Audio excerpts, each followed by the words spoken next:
इगतपुरीमधून एक धक्कादायक बातमी समोर आली आहे। उन्हाळ्याच्या दिवसात जीवाशी खेळणाऱ्या बनावट कुल्फी बनवणाऱ्या एका मोठ्या कारखान्यावर इगतपुरी पोलिसांनी धाड टाकली आहे।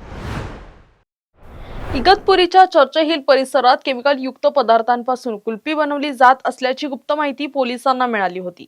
या माहितीच्या आधारे पोलिसांनी अन्न आणि औषध प्रशासन अधिकाऱ्यांसह कारवाई करत या कारखान्याचा पर्दाफाश केलाय। या कारवाईत पोलिसांनी गोदामातून 15 गोविंद कलर पोस्टरच्या बाटल्या, चॉकलेट फ्लेवरच्या बाटल्या आणि मोठ्या प्रमाणात इसेन्स जप्त केलेत। विशेष म्हणजे या कारखान्याला कसलाही परवाना नव्हता। विनोद प्रकाश कुशवाह असं या कारखान्याच्या मालकाचं नाव असून त्याच्याकडे शॉप ऍक्टचा परवानाही आढळला नाही। अन्न आणि औषध विभागाने जीवितास धोकादायक असं संशयित पदार्थाचे नमुने सील करून प्रयोगशाळेत पाठवल्यात। तपासणी अहवाल येईपर्यंत कारखाना बंद ठेवण्याची नोटीस मालकाला देण्यात आली आहे। या कारवाई दरम्यान तब्बल 2500 बनावट कुल्फ्या नष्ट करण्यात आल्यात।